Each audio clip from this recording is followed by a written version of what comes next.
ওহ কি গেরো রে বাবা, ঠিক বেরোবার মুখে আজকেও ফট করে গিন্নির শরীরটা খারাপ হয়ে গেল। এখন নিজের হাতে ডাল ভাত রেঁধে রাজসভায় পৌঁছতে পৌঁছতে যে কত বেলা হয়ে যাবে কে জানে।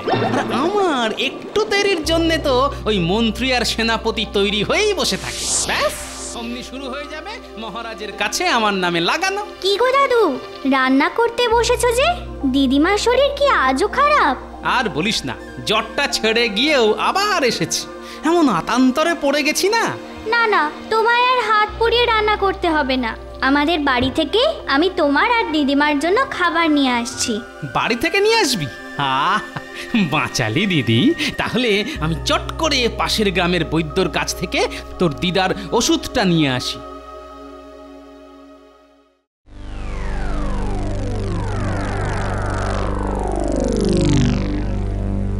গোপাল এলে আজ একটা হেস্তনেস্ত তো করতেই হবে। রোজ রোজ এই দেরি আর তো মানা যায় না।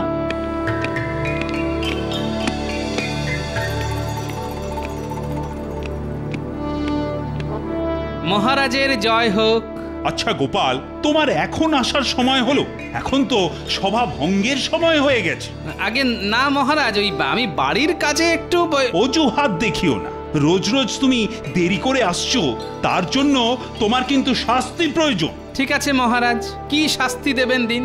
আমি বুঝতে পারছি 5 জনের 5 কথায় আপনি আমার উপর রেগে গেছেন, তাই যাই বলি না কেন সেটা অজুহাত বলেই মনে হবে। কিন্তু ওই প্রকৃত কারণবশতই আমার আসতে দেরি হয়েছে মহারাজ। বাজে তর্ক করো না তো। আমি লক্ষ্য করে দেখেছি গত 7 দিন ধরেই তুমি দেরি করে আসছো। আর এটা শুধু আমার একার কথা নয়, এটা সবার সকলের কথা। এবং তুমি আর সেভাবে তো মজার কথা বলছো না বেশ কিছুদিন। তোমার যেটা কাজ, তুমি সেই কাজ থেকে দূরে সরে থাকছো। মানে সোজা বাংলায় যাকে বলে ফাঁকি মারছো। আর তোমার হাসি ঠাট্টা বন্ধ থাকার কারণে মহারাজের হাসিতেও ব্যাঘাত ঘটছে। আর এই ব্যাঘাত মহারাজের স্বাস্থ্যের পক্ষে ক্ষতিকর। আর মহারাজের স্বাস্থ্যের অবনতি মানে রাজ্যের স্বাস্থ্যের অবনতি, বুঝলে গোপাল? আমরা শুধু খেটে মরবো আর তুমি গায়ে হাওয়া লাগিয়ে ঘুরে বেড়াবে না। সুতরাং গোপাল, আমি ঠিক করেছি তোমার এই কাজের গাফিলতির জন্য একটা শাস্তি তোমায় পেতেই হবে। যথাজ্ঞা মহারাজ, আপনার শাস্তি আমি মাথা পেতে নেব। তোমার শাস্তি হলো তোমার সকল সম্পত্তি, তোমার বাড়ি আজ থেকে রাজ সম্পত্তিতে পরিণত হলো। আজ থেকে তুমি ওই বাড়িতে আর থাকতে পারবে না, এবং আজ থেকে তোমার এই চাকরিটাও চলে গেল। বেশ, আপনার যদি এটাই ইচ্ছে হয় তাহলে তাই হবে, কিন্তু আমার একটা শর্ত আছে মহারাজ। শাস্তিটাও শর্ত? বেশ, তুমি দীর্ঘদিন ধরে নানান ব্যাপারে তোমার বুদ্ধি দিয়ে আমায় সাহায্য করে এসেছো। অতি দুঃখের দিনেও হাসি তামাশা করে আমার মন ভালো করে দিয়েছো। তাই তোমার একটা শর্ত না হয় মেনেই নিলাম। মহারাজ, আমি বাড়িতে না হয় থাকবো না, কাজও না হয় আমার চলে যাবে, কিন্তু ওই বাড়িতে আমার বাবার একটা মূর্তি আমি প্রতিষ্ঠা করেছিলাম, সেটা নিয়ে যাওয়া সম্ভব নয়। তো আমি প্রত্যেক দিন ওই মূর্তিতে ফুল দিতে আর প্রণাম করতে আসব। এই কাজটা করতে যেন আমাকে বাধা না দেওয়া হয়। এতে আমার বাবার অপমান হবে। না গোপাল, তোমার বাবার অপমান মানে আমার রাজ্যের অপমান, আমার অপমান। এ কাজে কেউ তোমাকে বাধা দেবে না। ইচ্ছে করলে তুমি তোমার বাবার মূর্তিতে নিশ্চয়ই ফুল দিয়ে আসতে পারো। যথাজ্ঞা মহারাজ। তাহলে মহারাজ, ও কি আজ থেকেই গৃহত্যাগী হবে? না মন্ত্রী, না, এতটা নিষ্ঠুর হওয়া উচিত নয়। গোছগাছ করার জন্য আজকের দিনটা একটু সময় নিই। কাল সকালে তো ওকে গৃহত্যাগ করে চলেই যেতে হবে। মহারাজ, আমি গৃহত্যাগী হয়ে কর্মত্যাগী হয়ে এই রাজ্যে থাকতে পারবো তো? হ্যাঁ, তা পারবে। তুমি আর সময় নষ্ট না করে বাড়িতে গিয়ে গোছগাছ করে নাও। মন্ত্রী মশাইয়ের সবটাতেই তাড়াহুড়ো। আচ্ছা, আমাকে দেখলে কি আপনার ওই পেটে কামড়ানি শুরু হয়? যত সব আহাম্মকের মতো কথা। কাউকে দেখলে কারো পেট কামড়ানি শুরু হয় না। কেন? এই তো একটু আগেই তো বললেন যে আমার কথা না শুনলে মহারাজের শরীর খারাপ হয়। তা কারো কারো কথা শুনলে পরে কারো যদি শরীর ভালো হতে পারে, তাহলে কাউকে দেখলেও কারো কারো পেট কামড়ানি শুরু হতেই পারে। আপনি বিচক্ষণ মানুষ, আপনাকে আমি আর কি বোঝাবো। মেলা বকো না তো গোপাল, যাও যাও নিজের চরকায় তেল দাও গিয়ে। গোপাল, কথা বাড়িও না, কথা বাড়িও না। তুমি মহারাজের কথা মতো বাড়িতে গিয়ে জিনিসপত্র গোছাবার কাজটা শুরু করে দাও, এতে তোমারই সুবিধে। ঠিক বলেছেন সেনাপতি মশাই। হ্যাঁ, আমি তাহলে চলি মহারাজ, চলি গো সকলে। হ্যাঁ, খুব তাড়াতাড়ি দেখা হবে আবার ঠিক এইখানে। বাবা, এত তোমার মনে দৃঢ়তা! বেশ, দেখা যাক, তুমি এখন এসো। যথা আজ্ঞা।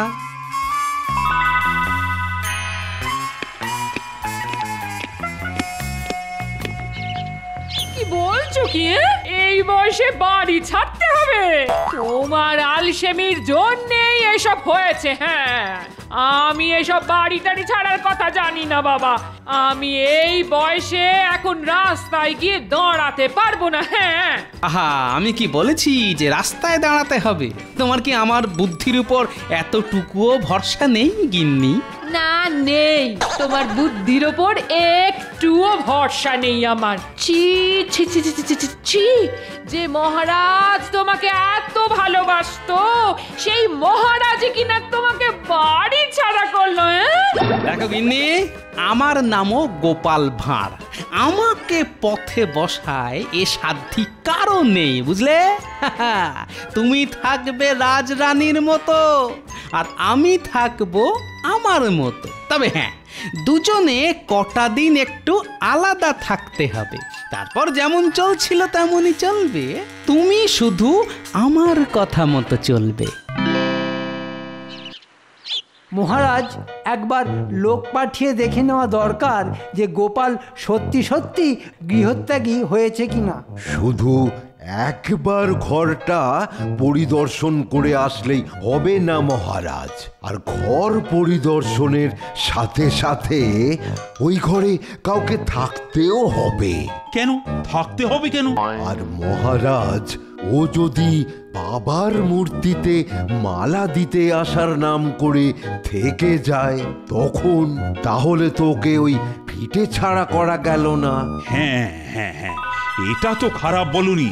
তাহলে কি করা উচিত বলো তো মন্ত্রী? তাহলে রাজবৈদ্যকে ওর বাড়িতে এখন কটা দিন পাহারার জন্য রাখা হোক। হ্যাঁ হ্যাঁ, সেটাই ভালো হবে। আমার কিছু ওই পড়াশোনা আর জড়িবুটি সংক্রান্ত কাজ আছে, সেগুলোও না হয় ওখানে বসেই সেরে ফেলবো। বেশ বৈদ্য, সেই কথাই রইল। তুমি যাও, আজ থেকে তুমি গোপালের বাড়ি গিয়ে থাকবে। আর কঠিনভাবে নজর রাখবেন যাতে গোপাল ফুলমালা দিতে এসে ওখানে কোনো মতেই থেকে না যায়। না মহারাজ, না, আমার দৃষ্টি এড়িয়ে কোনো কাজ হবে সেটা হতে পারে না।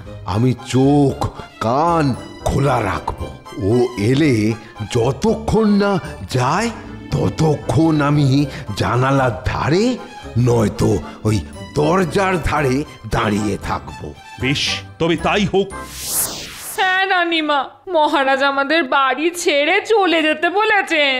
মহারাজের এতটা কঠোর হওয়া উচিত হয়নি। আমি আজ রাতেই মহারাজকে অনুরোধ করব যাতে তোমাদের সম্পত্তি ফিরিয়ে দেন। না রানীমা, আমার উনি বলেছেন যে বুদ্ধি করে 3 দিনের মাথায় আমাকে বাড়ি নিয়ে যাবেন। হ্যাঁ, আচ্ছা, গোপাল যদি বলে থাকে তাহলে নিশ্চয়ই ও 3 দিনের মাথায় তোমাকে ঠিক বাড়িতে ফিরিয়ে নিয়ে যাবে। গোপালের বুদ্ধির ওপর আমার ভরসা আছে। আমার নেই, আমার না বড্ড ভয় করছে রানীমা। তুমি নিশ্চিন্তে থাকো গোপাল গিন্নি, তোমার বাড়ি ফিরে যাওয়া শুধু সময়ের অপেক্ষা। গোপালের বুদ্ধি সম্পর্কে কারো কোনো রকম দ্বিধা থাকা উচিত না। আমি মনে করি গোপাল এই রাজ্যের সেরা বুদ্ধিমান লোক। মহারাজের জয় হোক। সত্যি গোপাল, তোমার বুদ্ধির তারিফ না করে পারছি না। শুধু বুদ্ধি দিয়ে তুমি রাজবৈদ্য আর সেনাপতিকে যেভাবে নাজেহাল করে ছেড়েছো। মামা তাই নাকি? আমি বুঝেছি তোমার মতো বুদ্ধিমান লোক এই রাজ্যে আর নেই।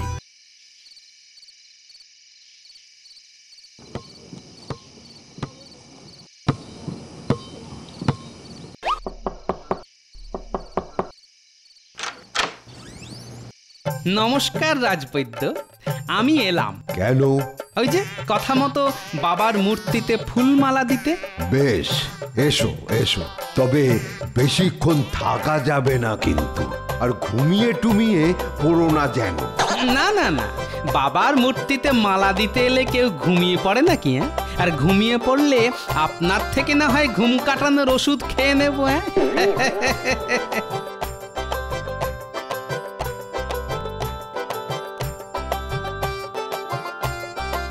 ঠিক আছে বদ্যিমশাই, তবে আসি। হ্যাঁ হ্যাঁ, এসো এসো।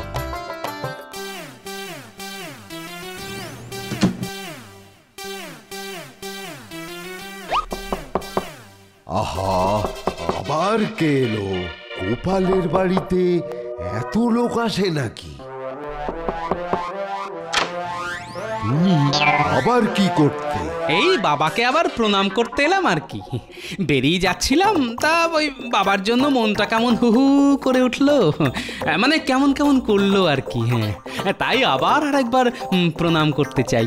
ঠিক আছে, এসো প্রণাম করে যাও।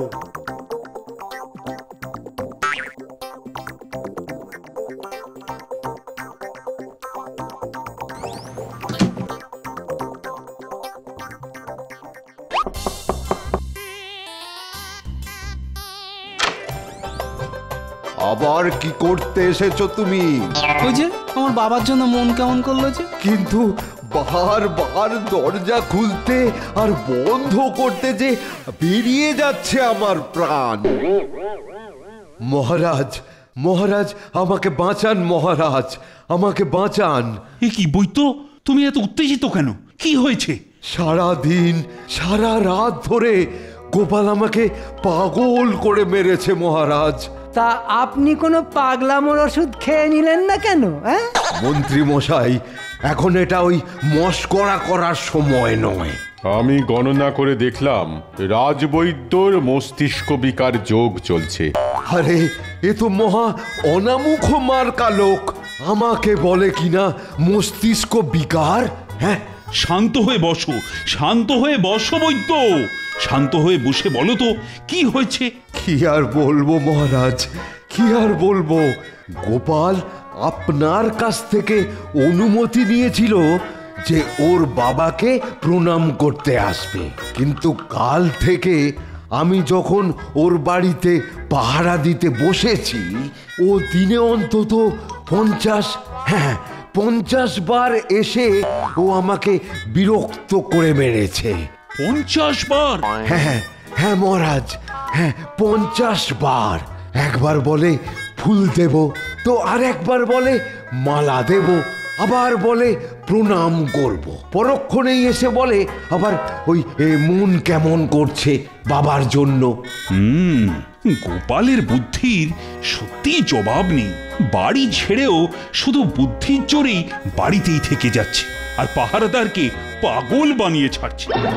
আচ্ছা মন্ত্রী, এই অবস্থায় কি করা যায় বলো তো? আপনি কি চাইছেন মহারাজ? আমার তো মন চাইছে গোপালকে ওর এই বুদ্ধির জন্য ক্ষমা করে দিতে। বেশ বেশ, তবে আমি সেনাপতিকে পাঠাচ্ছি। সেনাপতি, তুমি ওকে আরো দৃঢ়তার সাথে আটকাবার চেষ্টা করবে। এর পরেও যদি গোপাল একই রকম ভাবে তার কাজ চালিয়ে যেতে থাকে, তখন না হয় ভেবে দেখা যাবে। একদম সঠিক। যথা আজ্ঞা মহারাজ, আমি গোপালের বাড়ি যাচ্ছি তাহলে।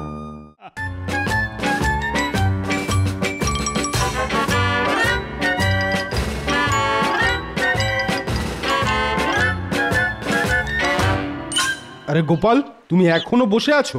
মানে ওই বাড়ি ছেড়ে যাওনি? আরে আমার ঘরের দরজা তো বন্ধ, তাই বাড়ি ছাড়ার কথা উঠছে কেন মশাই? আমি তো বাবার মূর্তিতে প্রণাম করতে এসে সেই কখন থেকে হাতে মালা নিয়ে বসে আছি। দেখুন সেনাপতি মশাই, আপনি কিন্তু কাজে ফাঁকি মারছেন, তাই ভাবছি মহারাজের কাছে আপনার নামে আমি নালিশ করতে যাব। আরে না না, দরজা খুলে দিচ্ছি, প্রণাম করে যাও।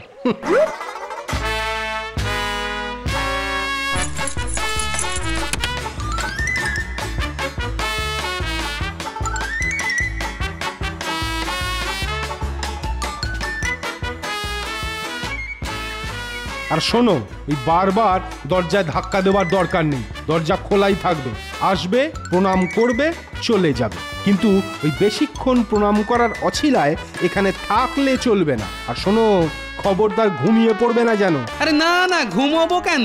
আমি কি আপনার মতো কুম্ভকর্ণ নাকি? কি বললে? এই মা, শুনতে পেলেন না? না, বলছিলাম যে আপনি খুব ভালো লোক।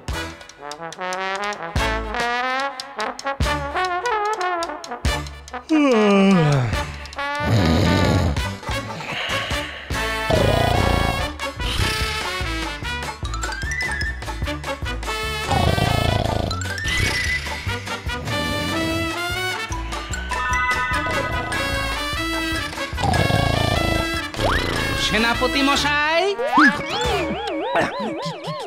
কি হলো? কি হলো? কি হলো? হ্যাঁ হ্যাঁ, মালা দিতে এসেছিলাম, মালা দিয়ে চলে যাচ্ছি। ও ও, কানের সব পোকা একেবারে বের করে দিল দেখছি। হ্যাঁ, এই শোনো, এই এত চেঁচিয়ে বলার দরকার নেই। কি বলার দরকার নেই? বললাম তো দরকার নেই, না বলেই চলে গেলে পারতে। ও না, মানে বাবার মূর্তিতে মালা দিতে এসে আমি আপনার মতো ঘুমিয়ে পড়েছি কিনা সেটা জানানোর জন্যই তো চেঁচিয়ে পাড়া মাত করে আপনাকে জানিয়ে গেলাম, কেননা ঘুমিয়ে পড়াটাও তো আমার অপরাধ। আচ্ছা আচ্ছা, ঠিক আছে, এখন তুমি এখান থেকে বিদেয় হও দেখি। মহারাজের জয় হোক। সত্যি গোপাল, তোমার বুদ্ধির তারিফ না করে পারছি না। শুধু বুদ্ধি দিয়ে তুমি রাজবৈদ্য আর সেনাপতিকে যেভাবে নাজেহাল করে ছেড়েছো। মামা, তাই নাকি? আমি বুঝেছি, তোমার মতো বুদ্ধিমান লোক এই রাজ্যে আর নেই।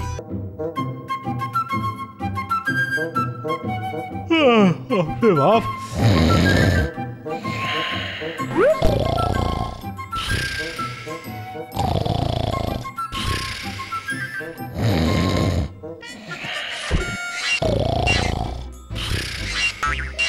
ওরে বাবা, আমার মূর্তিমান বিভীষিকা গোপাল। গোপাল, তুমি তলোয়ারে হাত দিয়েছো কেন?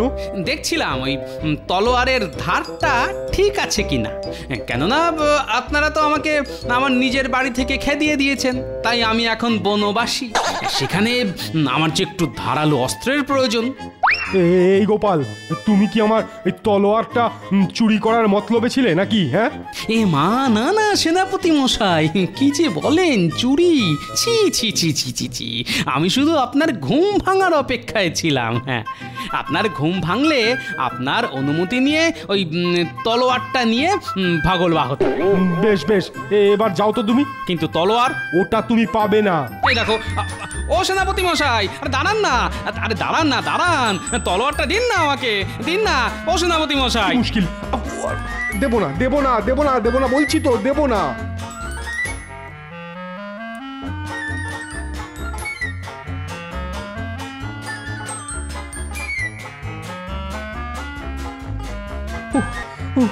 খুব জোর বেঁচে গেছি, মনে হচ্ছে গোপাল আমাকে দেখতে পায়নি। এখন ভালো করে ঘুমটা দিতে হবে।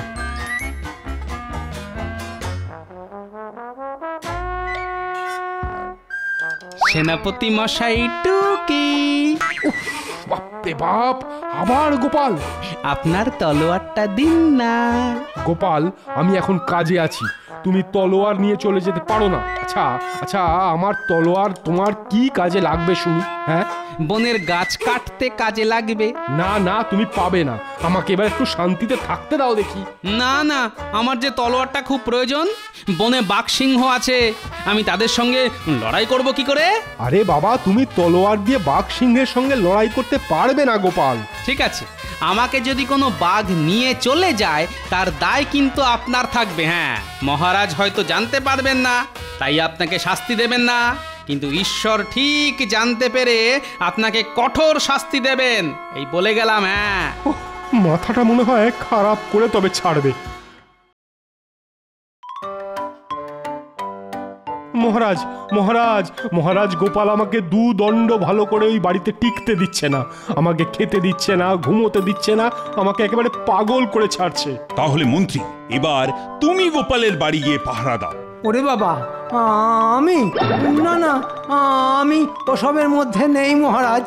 রাজবৈদ্য আর সেনাপতিকে গোপাল পাগল বানিয়ে ছেড়েছে, আমাকে পেলে তো জ্যান্ত ছাগল করে ছেড়ে দেবে।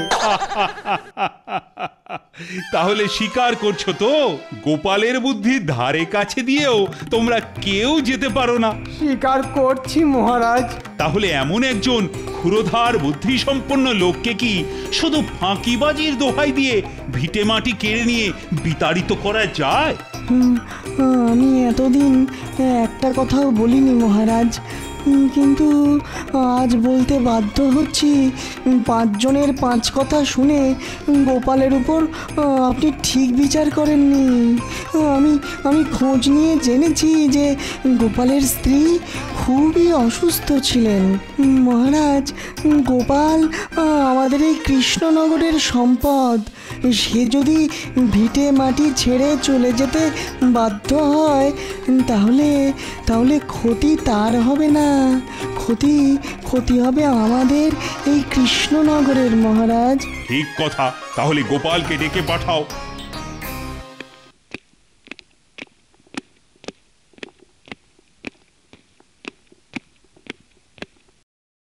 মহারাজের জয় হোক। সত্যি গোপাল, তোমার বুদ্ধির তারিফ না করে পারছি না। শুধু বুদ্ধি দিয়ে তুমি রাজবৈদ্য আর সেনাপতিকে যেভাবে নাজেহাল করে ছেড়েছো। মামা, তাই নাকি? আমি বুঝেছি, তোমার মতো বুদ্ধিমান লোক এই রাজ্যে আর নেই। আর তোমার সেই বুদ্ধির জোরে তোমার হারিয়ে যাওয়া সম্পত্তি আবার ফিরে পাওয়ার সামর্থ্য রাখো। তাই আমি ঘোষণা করছি যে তুমি তোমার হারিয়ে যাওয়া বিষয় আশয় আবার ফিরে পেলে। মহারাজের জয় হোক। আচ্ছা, এই কদিন তোমার স্ত্রী কোথায় ছিল বলো তো? না না না না, আমার না খুব অন্যায় হয়েছে। তোমার স্ত্রীর খোঁজ না নিয়েই তোমাকে আমি গৃহ ছাড়া করেছিলাম। মহারাজ, আমার স্ত্রী রানীমার সঙ্গে ছিল, খুব আরাম আর স্বাচ্ছন্দ্যে। বাহ গোপাল বাহ, তোমার বুদ্ধির সত্যি কোনো তুলনা নেই। যাও যাও যাও, নিজের বাড়ি ফিরে গিয়ে আবার সুখে সংসার করো। আচ্ছা, গোপাল আবার ঠিক ফাঁদ কেটে বেরিয়ে গেল। দুঃখ করবেন না মন্ত্রী মশাই, কি আর করবেন বলুন?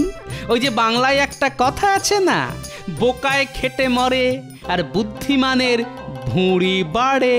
বেড়ে বলেছ গোপাল।